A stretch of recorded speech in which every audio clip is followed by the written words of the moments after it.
जय श्री राधे राधे। स्वागत है आप सभी का आपके अपने चैनल व्रत कथा में।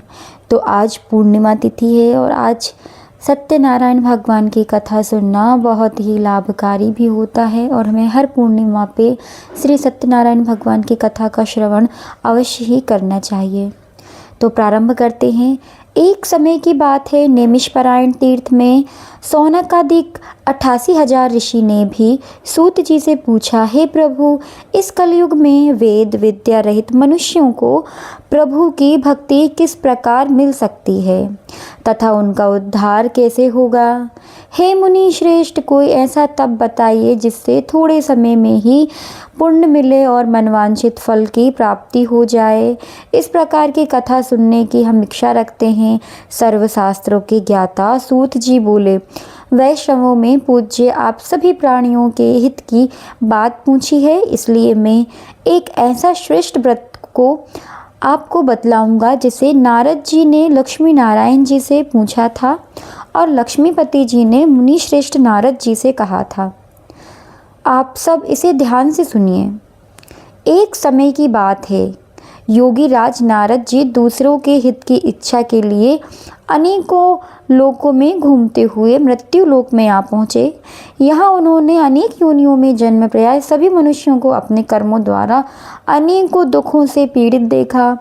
उनका दुख देख नारद जी सोचने लगे कि कैसा यत्न किया जाए जिससे करने से निश्चित रूप से मानव के दुखों का अंत हो जाए। इसी विचार पर मनन करते हुए वह विष्णु लोक में गए।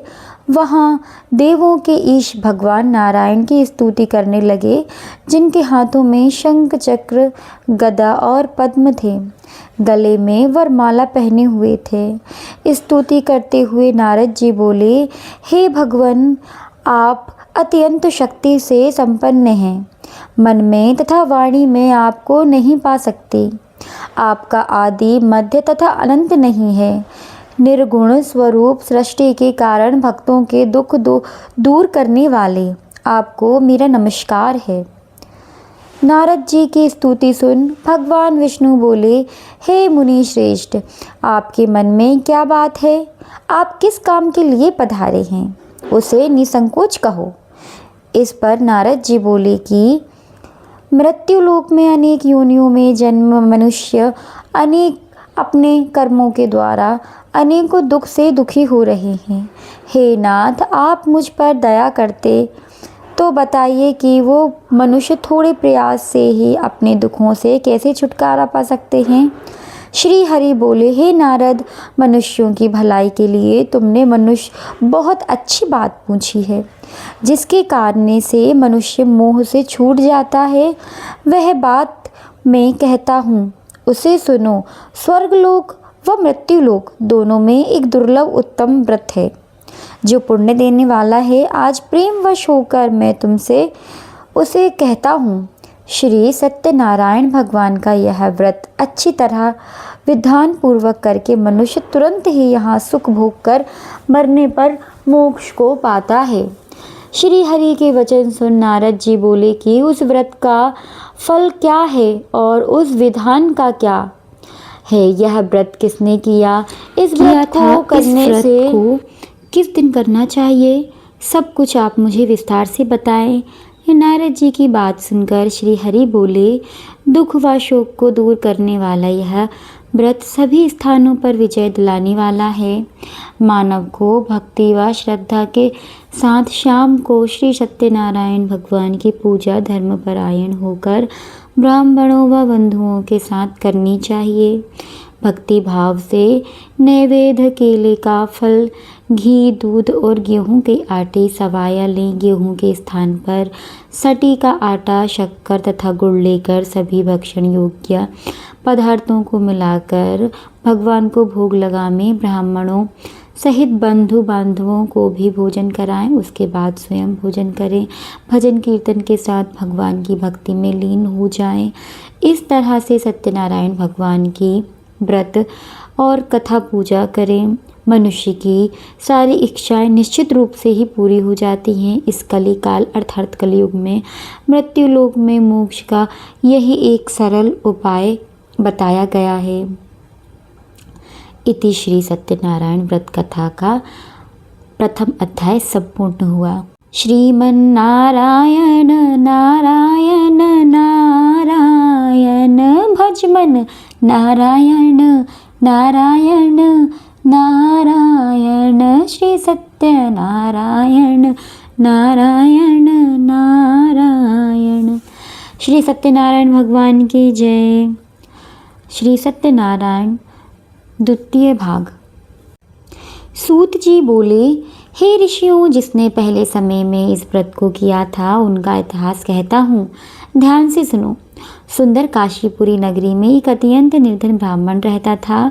भूख प्यास से परेशान वह धरती पर घूमता रहता था। ब्राह्मणों से प्रेम करने वाले भगवान ने एक दिन ब्राह्मणों को वेश धारण करके उसके पास जाकर पूछा, हे विप्रिय, नित्य दुखी होकर तुम पृथ्वी पर क्यों घूमते हो? दीन ब्राह्मण बोला, हे निर्धन ब्राह्मण, मैं भिक्षा के लिए धरती पर घूमता हूँ। हे भगवान, यदि आप इसका कोई उपाय जानते हैं तो बताइए। वृद्ध ब्राह्मण कहता है कि सत्यनारायण भगवान को मनवांछित फल देने वाला है, इसलिए तुम उनका पूजन करो। इसे करने से मनुष्य के सभी दुख से दूर होता है। वृद्ध ब्राह्मण बनकर आए सत्यनारायण भगवान उस निर्धन ब्राह्मण को व्रत का सारा विधान बताकर अंतर्ध्यान हो गए।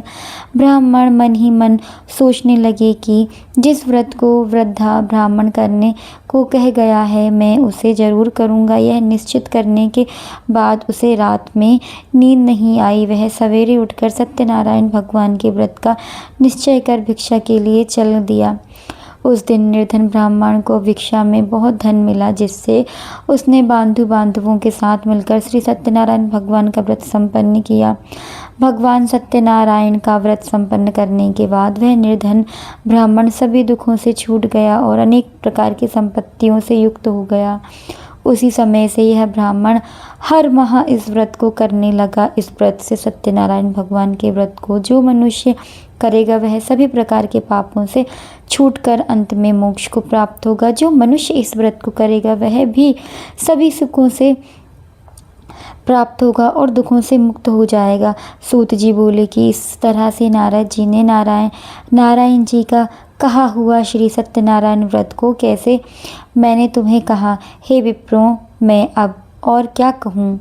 ऋषि बोले, हे मुनीश्वर, संसार में उस विप्रिय से सुनकर और किस किस ने इस व्रत को किया, हम सब इस व्रत को सुनना चाहते हैं। इसके लिए हमारे मन में श्रद्धा का भाव है।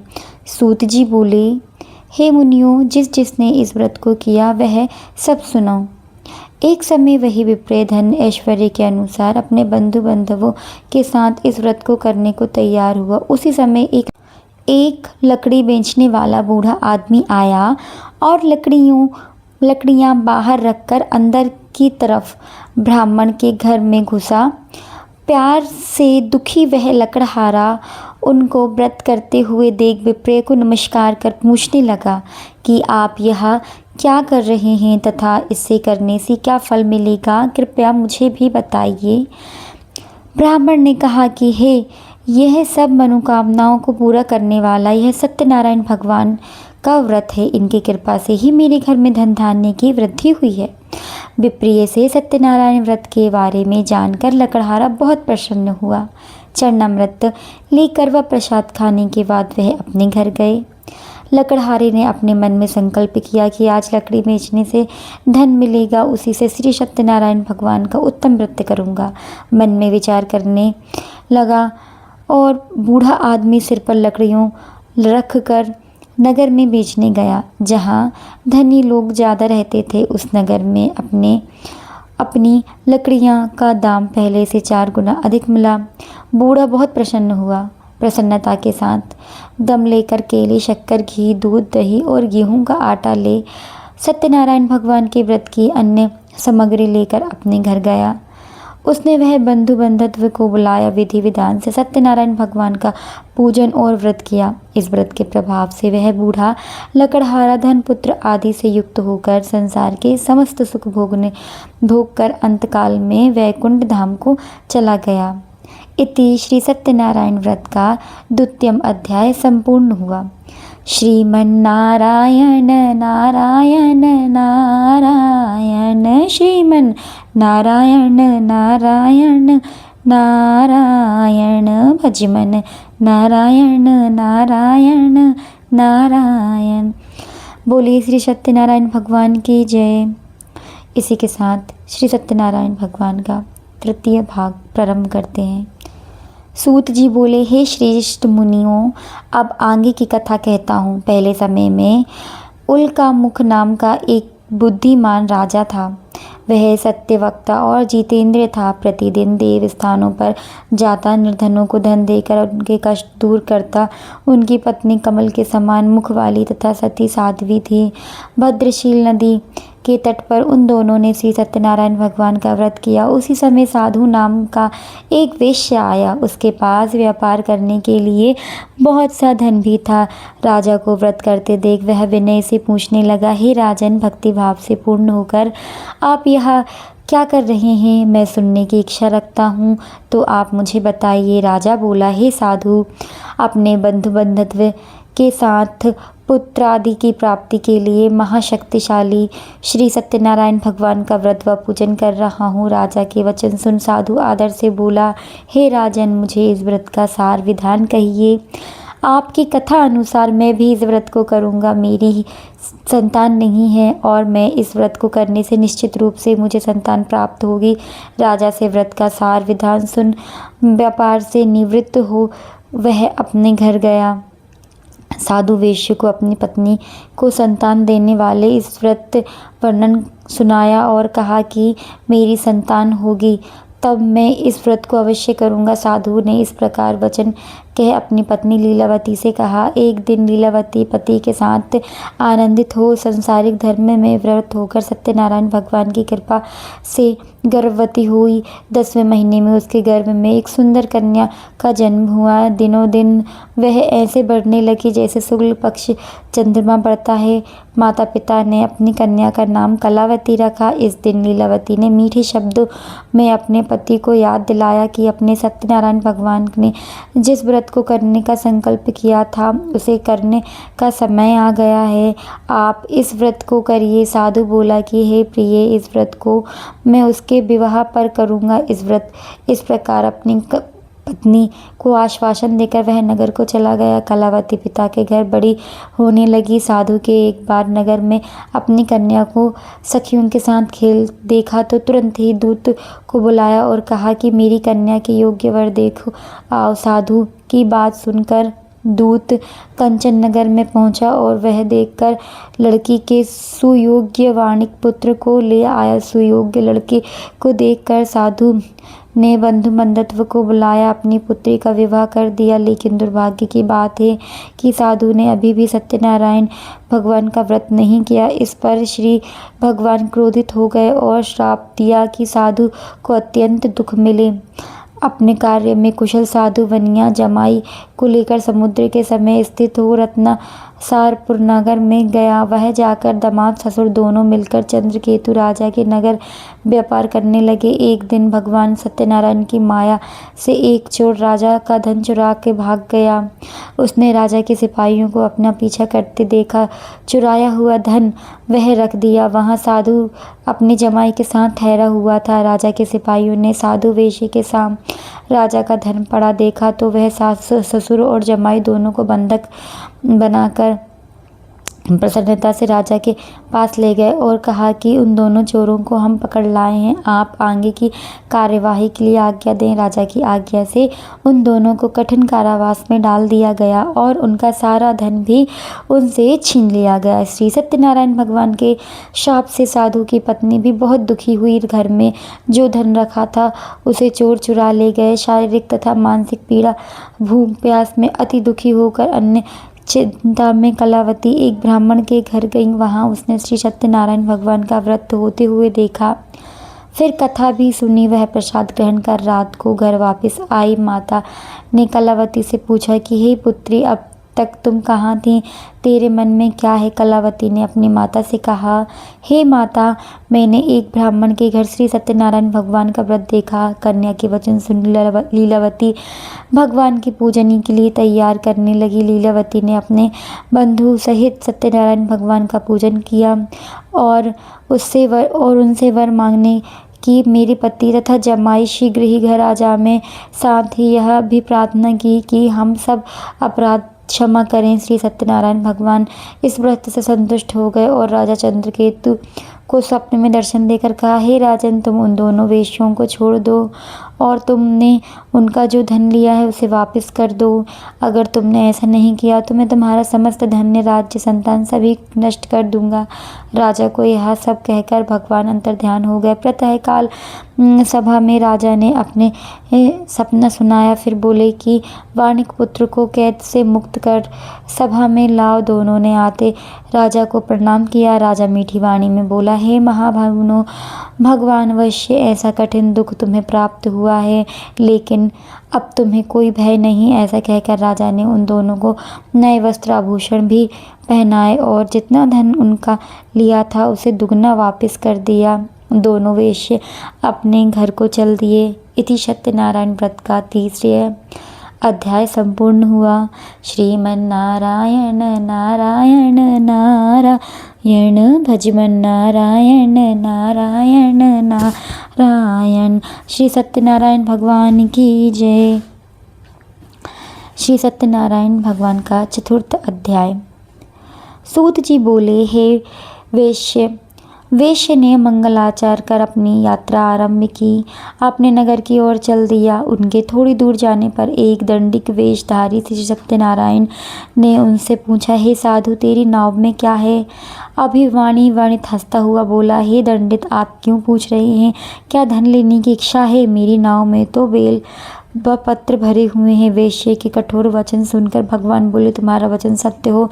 दांडिक ऐसे वचन कह वहाँ से दूर चले गए। कुछ दूर जाकर समुद्र के किनारे बैठ गए। दांडिक के जाने के बाद साधु वेश्य नित्य क्रिया के पश्चात नाव को ऊंची बढ़ते देख अचंभा माना और नाव में बेलपत्र आदि देख मूर्छित हो जमीन पर गिर पड़े। मूर्छा खुलने पर वे अत्यंत शोक में डूब गया।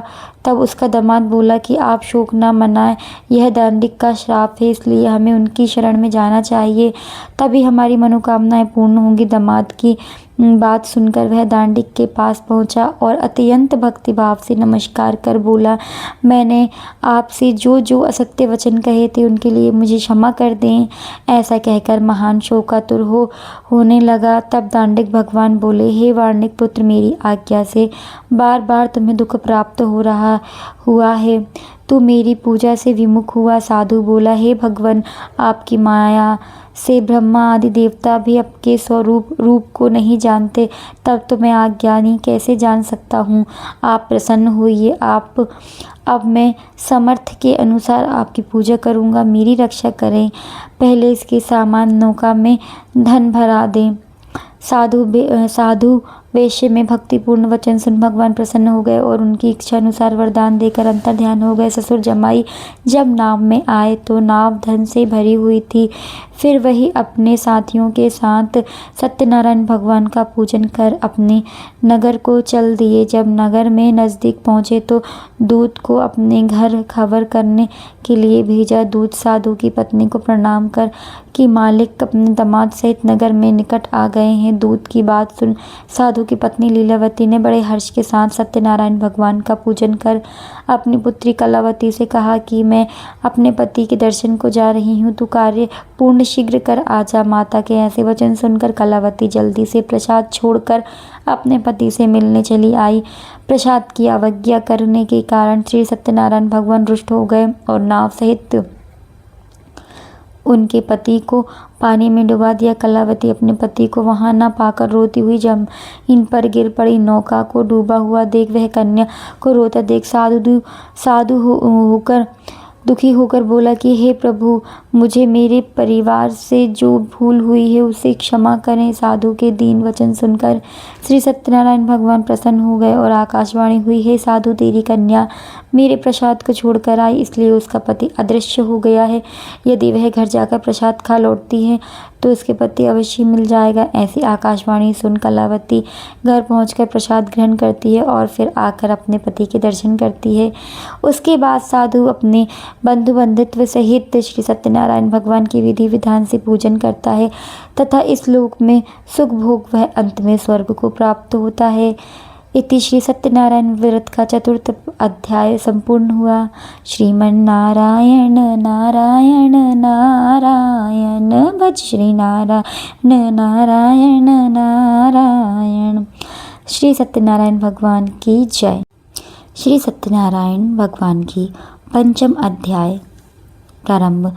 सूत जी बोले, हे ऋषियों, मैं और भी एक कथा सुनाता हूँ, उसे भी ध्यानपूर्वक सुनो। प्रजापालन में लीन तुगध्वज नाम एक राजा थे। उसने भी भगवान का प्रसाद त्याग कर बहुत सी दुख सहन किया। एक बार वन में जाकर वन्य पशु को मारकर वह बड़ के पेड़ के नीचे आया। वह उसने ग्वाल को भक्तिभाव से अपने बंधुत्व सहित सत्यनारायण भगवान का पूजन करते देखा। अभिमानवश राजा ने उन्हें देख कर भी पूजा स्थान में नहीं गए और ना ही उसने भगवान का नमस्कार किया। ग्वाल ने राजा को प्रसाद दिया, लेकिन उसने वह प्रसाद नहीं खाया और प्रसाद को वहीं छोड़ वहां अपने नगर को चल दिया। जब नगर में पहुंचा तो वह सब कुछ तहस नहस हुआ पाया तो वह शीघ्र ही समझ गया कि यह सब भगवान ने ही किया। वह दोबारा ग्वाला के पास पहुंचा और विधि पूर्वक पूजन करके प्रसाद खाया तो श्री सत्यनारायण भगवान की कृपा से सब कुछ पहले जैसा हो गया। दीर्घ काल तक भोगने के बाद मरणोपरांत उसे स्वर्गलोक की प्राप्ति हुई।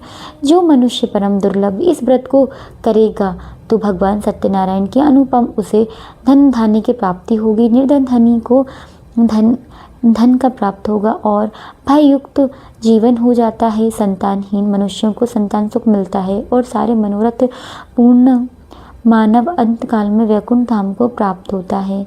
श्री सूत जी बोले, जिन्होंने पहले इस व्रत को किया, अब उनके दूसरे जन्म की कथा कहता हूँ। बहुत वृद्ध सतानंद जी ब्राह्मण के रूप सुदामा का जन्म लेकर मोक्ष की प्राप्ति के लिए लकड़हारे ने अगले जन्म में निषाद बनकर मोक्ष प्राप्त किया। उल्कामुख नाम का राजा दशरथ होकर वैकुंठ को गए। साधु नाम के वैश्य ने मोर ध्वज बनकर अपने पुत्र को से चीर कर मोक्ष पाया। महाराज तुगध्वज ने स्वयंभू होकर भगवान से भक्ति युक्त हो कर्म कर मोक्ष पाया। इति सत्यनारायण व्रत का पंचम अध्याय संपूर्ण हुआ। श्रीमन नारायण नारायण नारायण भजमन नारायण नारायण नारायण। श्री सत्यनारायण भगवान की आरती। ओम जय लक्ष्मी रमणा स्वामी, जय लक्ष्मी रमणा। सत्यनारायण स्वामी, सत्यनारायण स्वामी, जन पातक हरणा। ओम जय लक्ष्मी रमणा। रतन जड़ित सिंहासन, अद्भुत छवि राजे स्वामी, अद्भुत छवि राजे। नारद करत निरंजन, नारद करत निरंजन, घंटा ध्वनि बाजे। ओम जय लक्ष्मी रमणा। प्रकट भये कलिका नन द्विज को दर्श दिए, द्विज को दर्श दिए। बूढ़ो ब्राह्मण बन कर, बूढ़ो ब्राह्मण बन कर, कंचन थाल दी महल की। ओम जय लक्ष्मी रमणा। दुर्लभ भील कटोरा जिन पर कृपा करी, चंद्रचूर्ण एक राजा तिनकी विपत्ति हरि। ओम जय लक्ष्मी रमणा। वेश मनोरथ पायो श्रद्धा ताज दीनी। सो फल भोग्यो प्रभु जी फिरे से तुति कीनी। ओम जय लक्ष्मी रमणा। भक्ति भव भक्ति के कारण छिन छिन रूप धरे। हे भगवान छिन छिन रूप धयो। श्रद्धा धारण कीनी, श्रद्धा धारण कीनी। तिनको काज सरयो। ओम जय लक्ष्मी रमणा। ग्वाल बाल संग राजा वन में भक्ति करी मन वांछित फल पायो। मन वांछित फल दीनो तीन दीन दयाल हरि। ओम जय लक्ष्मी रमणा। चढ़त प्रसाद सवायो कदली फल मेवा। स्वामी कदली फल मेवा। धूप दीप तुलसी से, धूप दीप तुलसी से राजी सतदेवा। ओम जय लक्ष्मी रमणा। श्री सत्यनारायण जी की आरती जो कोई नर गावे। स्वामी जो कोई नर गावे। रिद्धि सिद्धि सुख समृद्धि सहज रूप पावे। ओम जय लक्ष्मी रमणा। ओम जय लक्ष्मी रमणा। स्वामी जय लक्ष्मी रमणा। सत्यनारायण स्वामी जन पातक हरना। स्वामी जन पातक हरना। जो कोई करे तुमरी सेवा, जो करे तुमरी पूजा मन वांछित भावे। ओम जय लक्ष्मी रमणा। आरती के बाद अपने हाथों में फूलों अक्षत लेकर भगवान को समर्पित कर क्षमा याचना भी करें। हे भगवान, मैंने मंत्र किया, भक्ति में जो भी कमी रह गई हो उसे क्षमा करें और हम पर आपकी शरण में लें और अपनी कृपा हम पर बनाए रखें। ओम शांति शांति। बोलिए श्री नारायण भगवान की जय, लक्ष्मी नारायण भगवान की जय। आज की सत्यनारायण भगवान की यह दिव्य कथा और आरती यहीं संपन्न होती है। भगवान सभी की मनोकामना पूर्ण करे और सुख समृद्धि दे। अगर आपको यह वीडियो और यह दर्शन अच्छे लगे हों तो इसे लाइक करें, शेयर करें ताकि अन्य लोगों तक भक्त पुण्य लाभ उठा सके। और कमेंट में जय श्री राधे या सत्यनारायण लिखना बिल्कुल ना भूलें। अंत में भक्त को चरणामृत और मुख्य प्रसाद पंजारी ग्रहण करना अवश्य। इसके साथ बिना सत्यनारायण जी की पूजा अधूरी मानी जाती है। जय श्री हरि। आज हमको भगवान सत्यनारायण जी की कथा और आरती संपन्न की में कहा गया है कि कलयुग में सत्यनारायण भगवान की पूजा सबसे सरल और शीघ्र फल देने वाली है। चाहे घर में सुख शांति की कामना, विवाह की बाधा दूर करना हो या किसी नए कार्य की शुरुआत, सत्यनारायण व्रत का फल अनंत है। आज की यह व्रत आरती के माध्यम से सब ने भगवान के उसी सत्य स्वरूप का ध्यान किया है। जय लक्ष्मी रमणा। तो यह केवल दीपक घुमाते रहे, बल्कि हम अपने भक्तों के भीतर के अंधकार को मिटाकर ज्ञान का प्रकाश मांग रहे होते हैं। आरती के बाद जब हम पुष्पांजलि अर्पित करते हैं तो उसका अर्थ होता है कि हमने अपनी श्रद्धा के फूल भगवान के चरणों में समर्पित कर दिए हैं। सत्यनारायण भगवान कि कथा से हमें यह शिक्षा प्राप्त होती है कि सत्य ही ईश्वर है। जो व्यक्तित्व सत्य के मार्ग पर चलता है, भगवान हमेशा उसका साथ देते हैं। आज की इस भागदौड़ भरी ज़िंदगी में अगर हम महीने में एक बार भी कथा, सत्यनारायण कथा का श्रवण करते हैं तो हमारा मन शांत होता है और सकारात्मक ऊर्जा का संचार होता है। और सत्यनारायण जी की पूजा तब तक अधूरी मानी जाती है जब तक कि हम सवा यानी पंजीरी का चरणामृत सत्यनारायण महत्व ना समझे। यह केवल भोजन नहीं, भगवान का आशीर्वाद होता है। जय श्री राधे राधे। मिलते हैं अगले वीडियो में एक नई कथा के साथ। तब तक के लिए जय श्री राधे राधे।